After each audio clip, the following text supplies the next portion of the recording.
Stock market, I'm going to give you the SPY intermediate projections and a cycle analysis lesson. Some important information about our analysis right here. It might help you if you stop this video and just read this or take a little picture of it, but you'll get an idea of the analysis that we do and how it differs from other sites that are out there. All right, stock market, intermediate projections 1 to 3 months with a cycle analysis lesson. So you know that we have been looking for the stock market to go into a correction, which it pretty obviously has. We talked about the SPY moving down from its peak between 30 and 60 points. I think from its peak right now, it's made something like 25 points to the downside, close to that.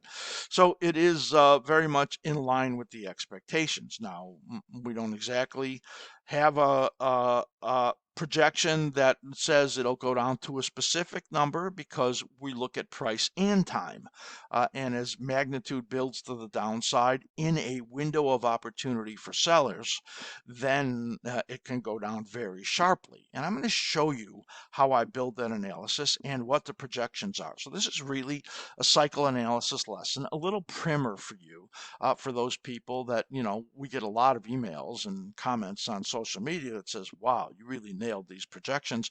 I wanted you to get an idea of my thought process of how I go through this and how I came to this market that I felt would be declining right in this time frame. So this is the SPY looking at this. Now I'm going to go through several different versions of drawings and annotations on here so you get an idea. So right now what you see on here is just the pandemic bottom here in March 20 and the bull market peak up here in January 22.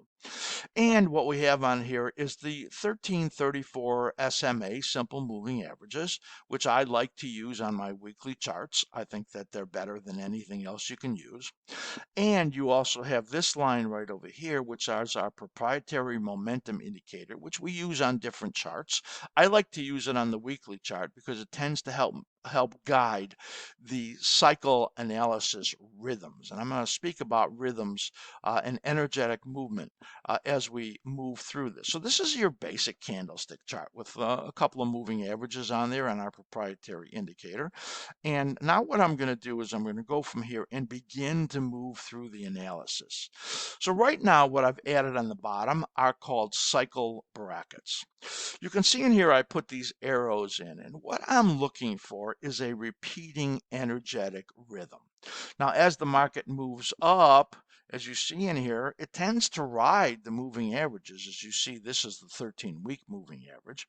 And then when it breaks down underneath it, it tends to be some signal that there's some important rhythm going on. And my eye identifies a rhythm in here that's being driven to the upside by the upward momentum, as you can see.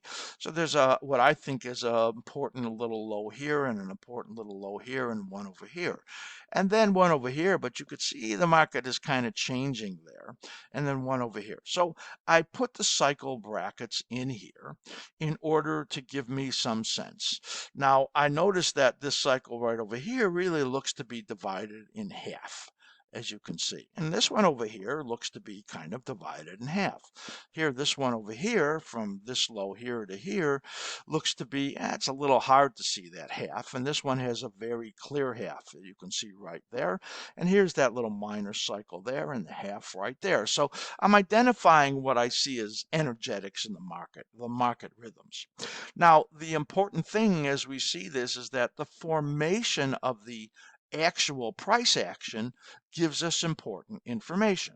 So this dominant cycle right over here, as you could see, is a 26 weeks, and the minor cycle, which divides it in half, we'll call it the half minor cycle, is about 13 weeks. So I can see that in here as I look at it. Now I have a very trained eye, and I know what these things mean, but I want to explain that to you as we move forward because I think it's important to this analysis.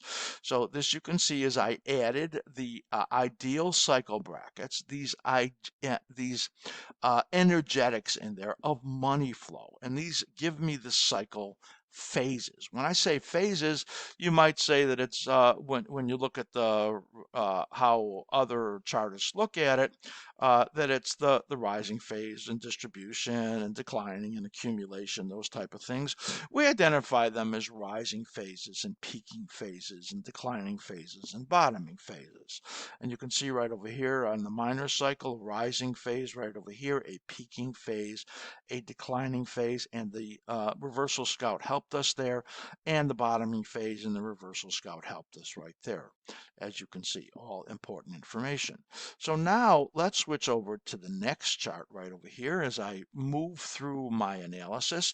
And what I've done now is showed you how the price action actually is showing you the movement in here on these cycles. And to give you the clarity, this is the ideal. Now remember, the ideal cycle would rally about halfway up and then come down about halfway right over there. That's the ideal. But you can see it's forming in a different way, where it's rising through most of the cycle and declining through a small portion, rising and declining, rising and declining, rising, and all of a sudden this started to take a shape like this cycle right over here, more like the ideal.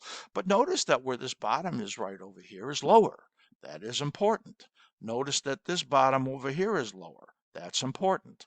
So this is important messaging. So we added in the actual dominant cycle that you see in there, and that gives me more information about market condition. Now you see this dotted line over here. This really isn't projecting anything yet, because all it is showing that it has rolled over in here, and the momentum condition there has not yet really rolled over. So we don't really have a solid signal yet about the market peak using the our proprietary momentum indicator. Now there are shorter term indicators that have given negative signals, which I'm not going to show you now because I'm really looking at this weekly analysis. So let's go to the next one, and now I'm adding in the minor cycles, as you can see, and showing you how the minor cycle was positive here, higher bottom right there, a higher bottom here. That made up the two pieces here, and you can see each of these cycles the same thing. This is an upward trend, as you can see, as each of these minor cycles was higher bottoms and higher peaks. Higher bottom and higher peak, but look, something changed right over here, and that gave us some information. Not only did the reversal scout turn down at an earlier point of the cycle right there, but it then told us some information that the decline was likely to go all the way out towards the bottom of the cycle. You can see these blue vertical lines in here. We've added in those cycle lines so you could see where the actual lows came. The actual lows don't always come right on the ideal lows, as you can see. So the troughs, when they form, the bottoms of each of these cycles occur somewhat in some variance of where the ideal would be, but still we get a ton of information in there. So we've added in these cycle lines and these minor cycles, and you can get a good idea of the picture in there.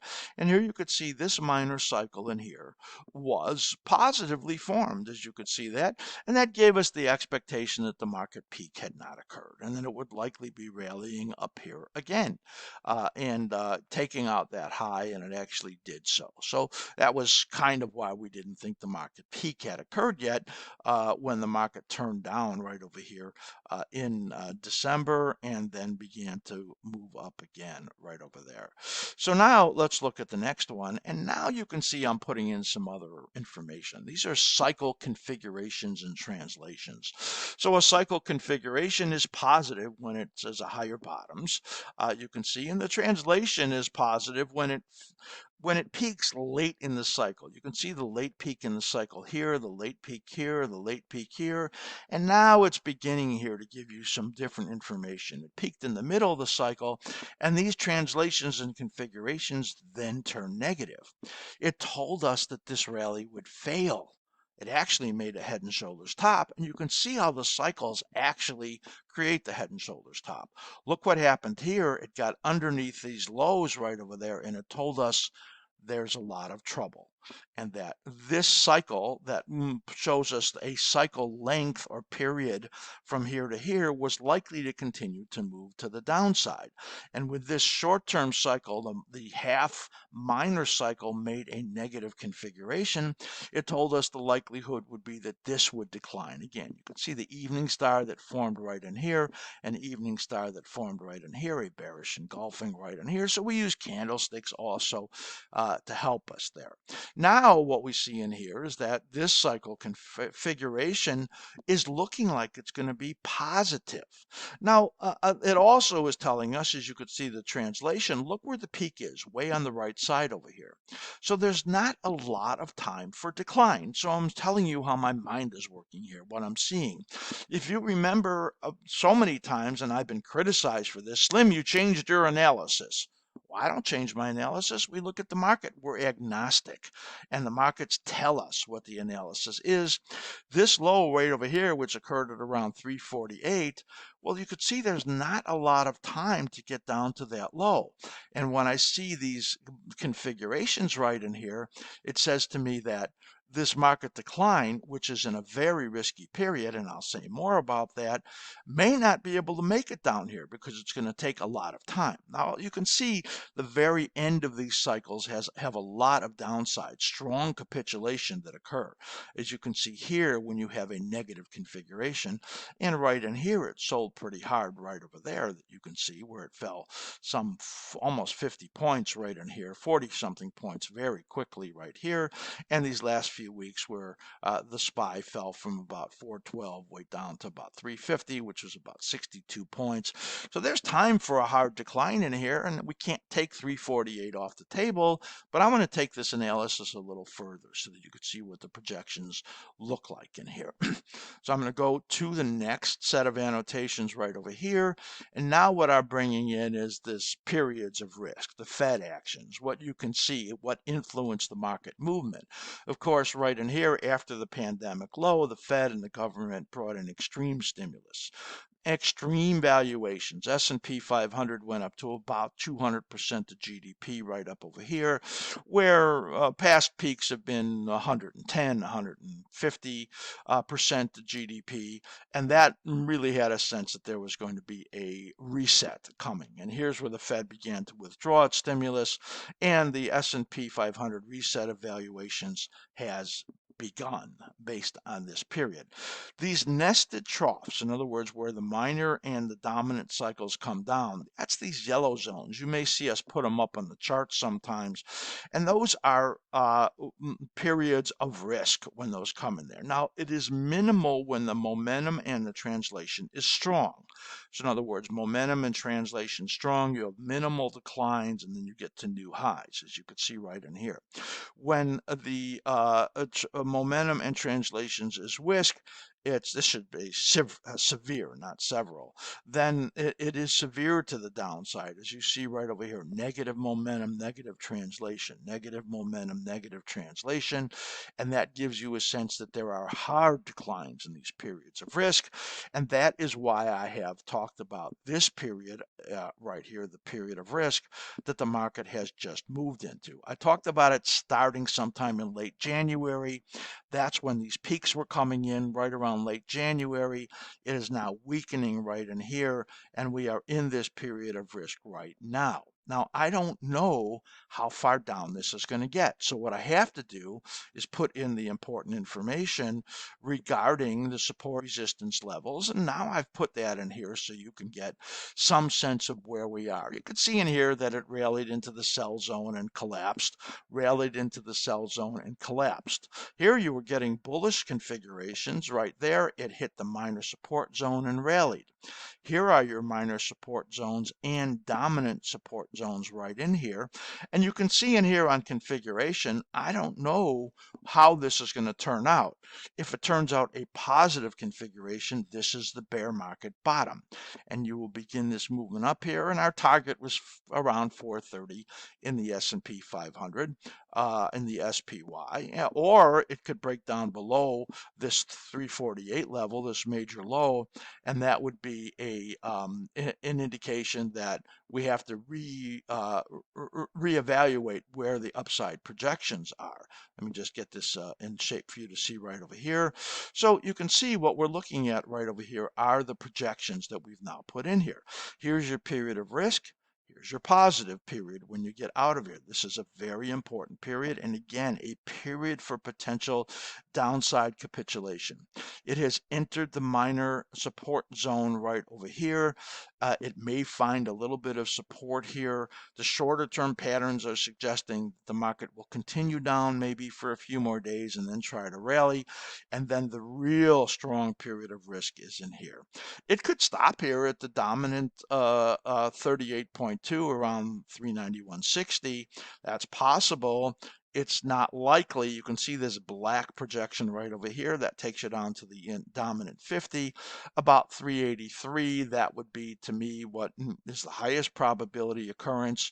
And then if it does capitulate and the bear market continues, then some of these lower projections, 375, 363, and potentially testing the 348, is still possible. You can see I don't have a projection down to 348 because I would call that a very low probability. Therefore, and even looking at the Dow structure and patterns, that is really looking much stronger than the SPY and telling me that it's very likely that this was an important bear market low over here. But the possibility is still there, though a low possibility, to get down to 348. We are in the period of risk. Let's just have a target here of about 383. That's only about 12 points below the present level, and so that's not very far. 383 to 375 is probably more realistic here in this next month, and that is how this all of this analysis developed that I just gave you. Amazing how that all just fits together. As you can see in here, the overall how I built into this analysis, and I think that that's really important. You probably saw a little promo that I put in the middle here, and you can go to our psychoanalysis workshop informational page and get more information about it. But I wanted to build that. And so really, as we look at this, the sum of the evidence of everything that we're looking at really suggests that the market is in a period of risk, and the period of risk, as I said in the beginning of the show, could be very gut-wrenching for investors trying to sit through this decline, and then with an opportunity coming, I think, for a long side position coming up after we get past this period of risk.